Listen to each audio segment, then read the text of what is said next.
Welcome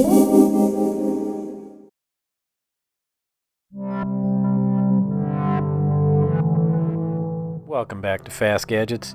Just a quick video today talking about the MacBook Pro 2016. Consumer Reports has not given the MacBook Pro a buy recommendation, so you've heard it correctly.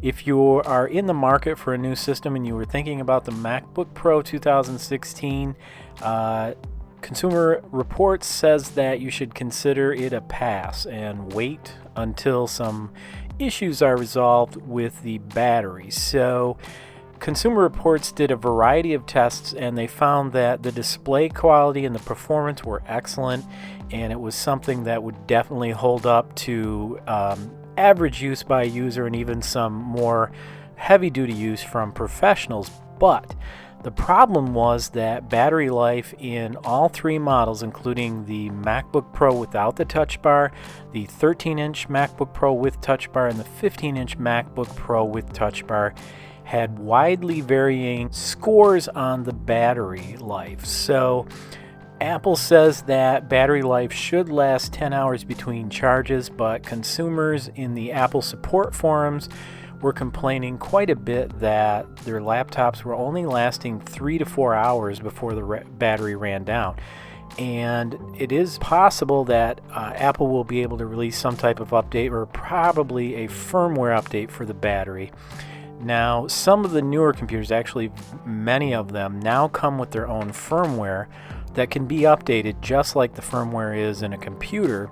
And I have had one system from Lenovo that would run the battery down even when the system was in hibernation mode, completely to zero within a few hours, and a firmware update, which took about 5 minutes, did correct the issue. So if you've already bought an Apple MacBook Pro 2016, it is possible that there will be a fix coming, so be patient if you're outside of the return period, and even if you aren't, it probably isn't worth returning at this point. I'm pretty sure Apple will cover it if it's a serious issue. But Consumer Reports did find that all models of the MacBook Pro 2016 were having wildly varying battery times. They would run some tests and the battery might last 16 hours, and then they would run another test and it would only last 3 or 4 hours. So it remains to be seen what actually is causing this problem. But according to Consumer Reports, if the tests are more than 5% in between tests, so in test run number 1 we have a 16-hour battery life, and test run number 2 we shouldn't have more than a 5% variance, so we should be into within 13 to 14 hours for that second test. And none of the computers, the new MacBook Pro 2016, are actually able to test consistently, and that is a major issue. That could be a firmware issue inside the battery. It could be an operating system issue. Either way, Consumer Reports does not actually have a recommendation for these systems. Should you be concerned? At this point, I'm going to go with probably not, because if you've already purchased the MacBook Pro 2016, Apple is a well-known company, and if it's a serious problem with battery life, they will surely come out with a fix. The fix may even be bringing your computer into an Apple store and having the battery replaced if that was necessary, but I'm thinking not very likely.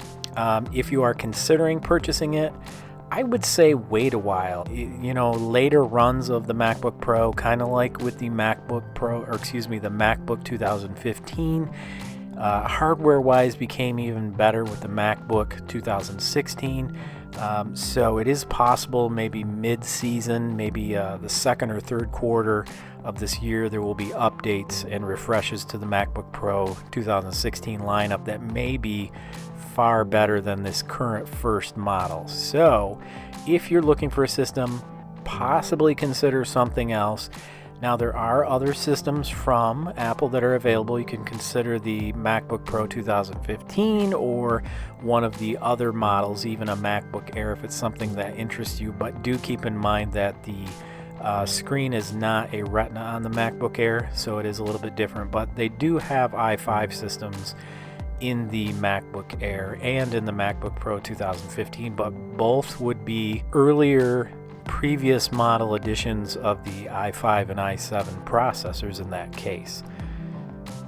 So, should you buy one? It's up to you, but do consider the battery life. If you decide to wait, you may get a better deal a little bit later, or have a system that will do better performance-wise with the battery for you. As always, thank you for watching. Hope you enjoyed this video, and I'll see you next time on Fast Gadgets.